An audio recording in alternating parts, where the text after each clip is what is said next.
Vamos dar continuidade ao nosso estudo do Iniciação Espírita,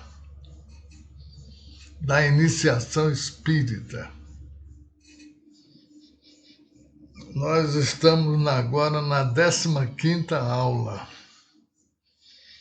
E aqui nós começamos ainda com o diálogo com o visitante. Para começar, elementos de convicção. Começa o visitante falando, dizendo assim: concordo, Senhor, que do ponto de vista filosófico, a doutrina espírita é perfeitamente racional. Mas resta sempre a questão das manifestações, que só pode ser resolvida por fatos. Ora, é a realidade desses fatos que muitas pessoas contestam.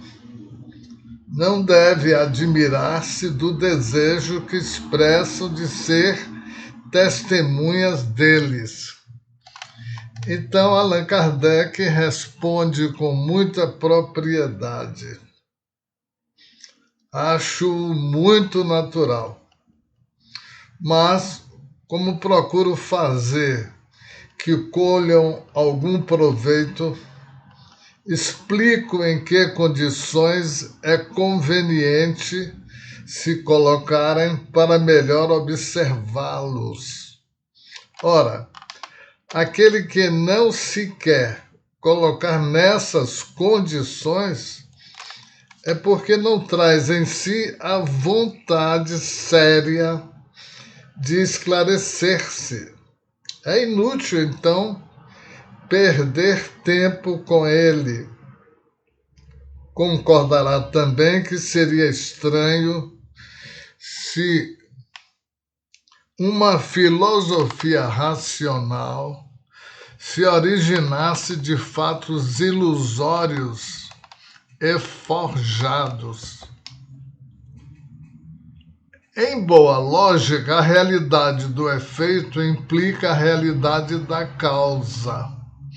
Se um é verdadeiro, a outra não pode ser falsa, pois onde não existem árvores, não se podem colher frutos. Nem todos, é verdade, puderam constatar os fatos, porque nem todos se colocaram nas condições requeridas para observá-los e não tiveram a paciência e a perseverança necessárias. Porém, com essa ciência, se passa o que acontece em todas as demais, o que uns não fazem, outros fazem. Todos os dias aceitamos o resultado dos cálculos astronômicos sem os termos feito nós mesmos. Ainda que assim seja, se o Senhor acha boa a filosofia, pode aceitá-la como aceitaria uma outra, sempre reservando sua opinião sobre os caminhos e meios que a ela o conduziram, ou, ao menos, não admitindo estes, senão o título de hipótese até mais ampla constatação. Os elementos de convicção não são os mesmos para todos. O que convence a uns não faz impressão alguma sobre outros. Eis porque é necessário um pouco de tudo. Porém, é um erro crer que as experiências físicas sejam o único meio de convencer. Observei que fenômenos mais marcantes não puderam abalar, e, no entanto, uma simples resposta escrita triunfou. Quando se vê um fato que não se compreende, quanto mais extraordinário, mais parecerá suspeito, e o pensamento sempre procura para ele uma causa vulgar. Se o compreendemos admitindo-lhe facilmente, porque ele tem uma razão de ser, o maravilhoso e o sobrenatural desaparecem. Certamente as explicações que acabo de lhe dar neste diálogo estão longe de ser completas, mas, por mais sumárias que sejam, estou persuadido de que o farão refletir. E se as circunstâncias o tornarem testemunha de alguns fatos de manifestação, vê-los-á com menos prevenções, porque poderá assentar seu raciocínio sobre uma base. Existem duas coisas no Espiritismo: a parte experimental das manifestações e a doutrina filosófica. Ora, somos todos os dias visitados por pessoas que nada viram e que creem tão firmemente quanto eu, somente pelo estudo que fizeram da parte filosófica. Para estas, o fenômeno das manifestações é um acessório. O fundo é a doutrina, a ciência. Veem-na tão grande, tão racional, que nela encontram tudo o que pode satisfazer suas aspirações, e concluem que, supondo que as manifestações não existissem, a doutrina não deixaria de ser a que melhor resolve uma quantidade de problemas reputados como insolúveis. Quantos não disseram que essas ideias haviam germinado em seu cérebro, mas estavam confusas? O Espiritismo veio formulá-las, dar-lhes um corpo, e foi por eles como um raio de luz. É o que explica o número de adeptos que fez somente a leitura de O Livro dos Espíritos. Crê que assim seria se não tivesse abandonado as mesas girantes e falantes? E o visitante responde: tinha razão ao dizer que das mesas girantes havia saído uma nova filosofia. Eu estava longe de suspeitar as consequências que podiam surgir de uma coisa que se olha como um simples objeto de curiosidade. Vejo agora quanto é vasto o campo aberto pelo seu sistema. E Allan Kardec continua: aqui eu o interrompo, faz-me demasiada honra atribuindo-me esse sistema, pois não me pertence. É deduzido completamente do ensinamento dos Espíritos. Vi, observei, coordenei e procuro fazer com que os outros compreendam o que eu compreendo, estudo o que me é devido. Existe entre o Espiritismo e os outros sistemas filosóficos a diferença capital de que estes últimos são todos obras de homens mais ou menos esclarecidos, ao passo que naquele que o Senhor me atribui não tenho o mérito da invenção de um só princípio. Disse a filosofia de Platão, de Descartes, de Leibniz, não se dirá a doutrina de Allan Kardec. E isso, felizmente, pois que valor teria um nome em tão grave questão? O Espiritismo tem auxiliares bem mais importantes e perto dos quais não somos senão átomos. E continua o diálogo com o visitante. O tema de agora desse debate é Sociedade para a Continuação das Obras Espíritas de Allan Kardec, na rua Delille, número 7. E o visitante pergunta a ele: o senhor possui uma sociedade que se ocupa desses estudos? Ser-me-ia possível dela eu fazer parte? E Allan Kardec diz: infelizmente não. Pelo menos por enquanto, pois para ser admitido não é necessário ser um doutor em espiritismo, mas, ao menos, possuir desse assunto ideias mais seguras do que as suas. Como ela não deseja ser perturbada em seus estudos, não pode admitir aquele que viesse fazê-la perder seu tempo com questões elementares.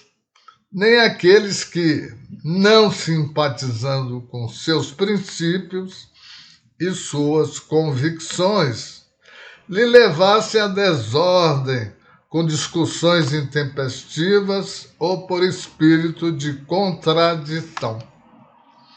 É uma sociedade científica, como tantas outras, que se ocupam em aprofundar os diferentes pontos da ciência espírita e que procura esclarecer-se. É o centro onde vão dar todas as informações de todos os lugares do mundo e onde se elaboram e coordenam as questões que estão ligadas ao progresso da ciência. Mas não é uma escola ou um curso de ensino elementar. Mais tarde, quando suas convicções estiverem formadas pelo estudo, ela verá se há possibilidade de admiti-lo. Enquanto espera, poderá pelo menos assistir a uma ou duas reuniões como ouvinte, com a condição de não fazer reflexão alguma de natureza a melindrar alguém, sem o que o teria introduzido, incorreria na reprovação dos meus colegas e a porta ser-lhes-ia interditada para sempre. Verá lá uma reunião de homens graves e de boas maneiras, cuja maior parte se recomenda por sua superioridade no saber e na posição social, que não suportaria que aqueles que ela deseja admitir infringissem quaisquer conveniências, pois não creia que se convide o público ou que se chame qualquer um para as reuniões.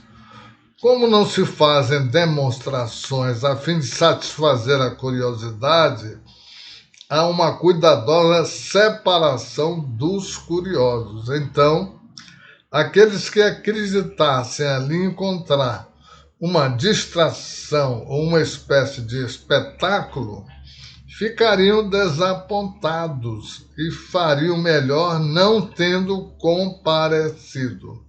Eis porque ela recusa admitir, mesmo como simples ouvintes, aqueles que não conhece ou cujas disposições hostis são notórias. E dando continuidade ao diálogo, nós vamos passar ao subtítulo de Interdição do Espiritismo. Então o visitante fala, uma última pergunta, peço-lhe, o Espiritismo tem poderosos inimigos. Não poderiam eles fazer com que se interditasse o exercício dessa sociedade e, por esse meio, impedir a sua propagação?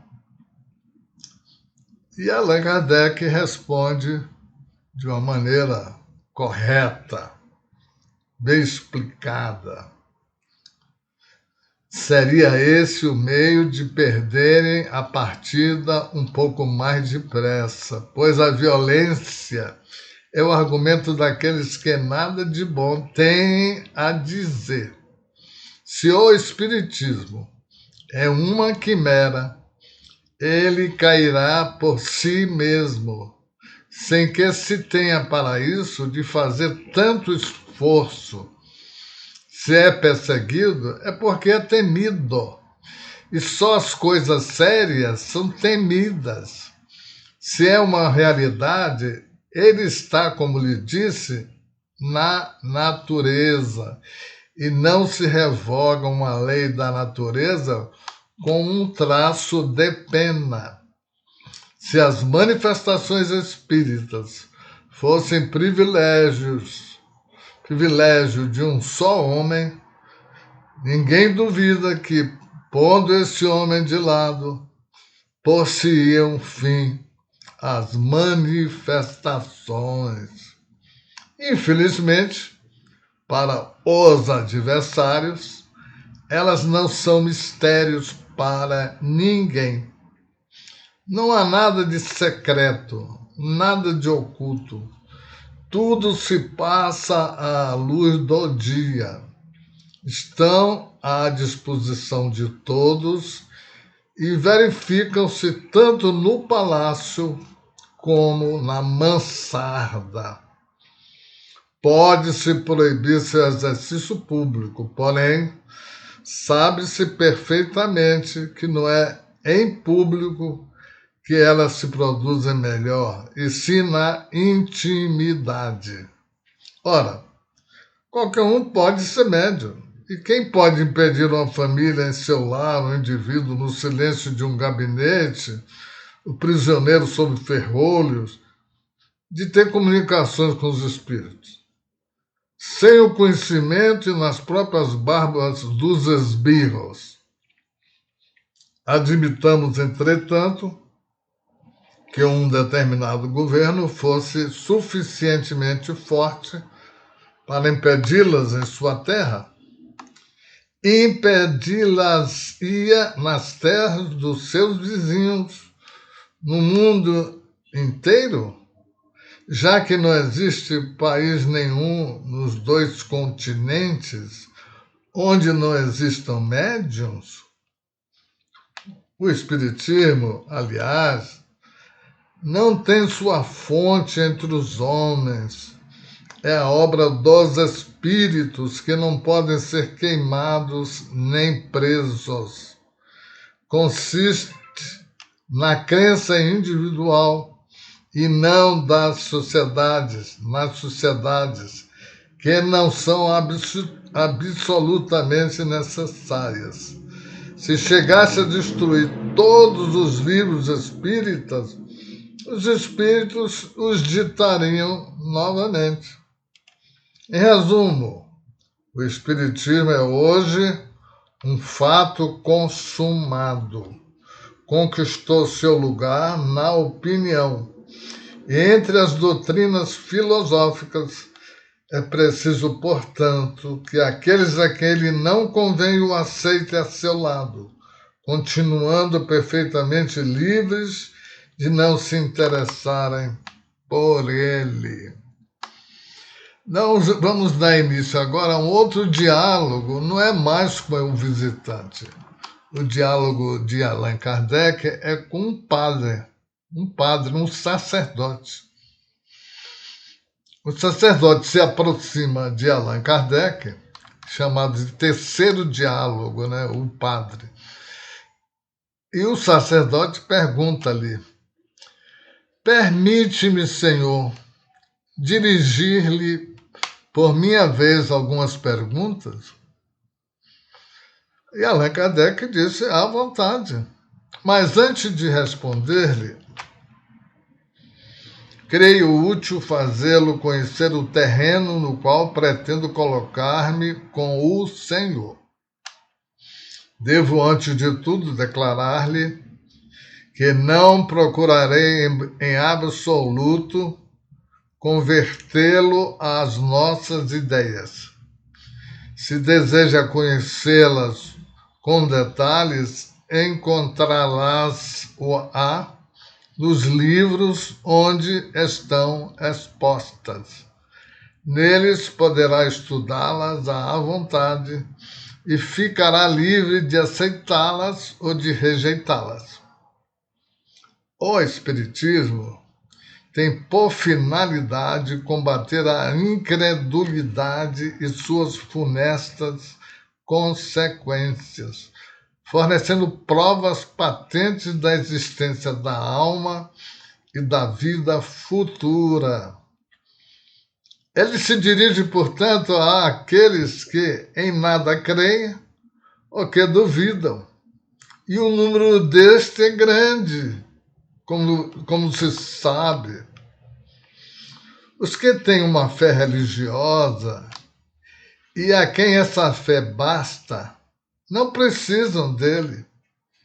Ao que diz: creio na autoridade da Igreja e me atenho ao que ela ensina, sem nada procurar além disso. Eu digo que o Espiritismo responde que não se impõe a ninguém e não vem forçar convicção alguma. A liberdade de consciência é uma consequência da liberdade de pensar, um dos atributos do homem. O Espiritismo estaria em contradição com seus princípios de caridade e de tolerância se não a respeitasse. A seus olhos, toda a crença, quando é sincera e não procura fazer mal ao próximo, é respeitada, mesmo que esteja errada. Se alguém tivesse sua consciência empenhada em crer, por exemplo, que é o Sol que gira em torno da Terra, nós lhe diríamos: creia-o, se isso lhe agrada, pois não impedirá a Terra de girar em torno do Sol. Porém, da mesma maneira que não procuramos violentar a sua consciência, não procure violentar a dos outros. Se de uma crença inocente por si mesma faz um instrumento de perseguição, ela se torna prejudicial e pode ser combatida. Tal é, senhor padre, senhor sacerdote, a linha de conduta que conservei com os ministros dos diversos cultos que a mim se dirigiram, quando me interrogaram sobre alguns dos pontos da doutrina, eu dei-lhes as explicações necessárias, abstendo-se-me sempre de discutir certos dogmas com os quais o Espiritismo não precisa se preocupar. sendo cada um livre quanto à sua apreciação. Mas jamais fui procurá-los com o intuito de abalar a sua fé por uma pressão qualquer. Aquele que vem a nós como um irmão, acolhemo-lo como tal. Aquele que nos repele, deixamo-lo em paz.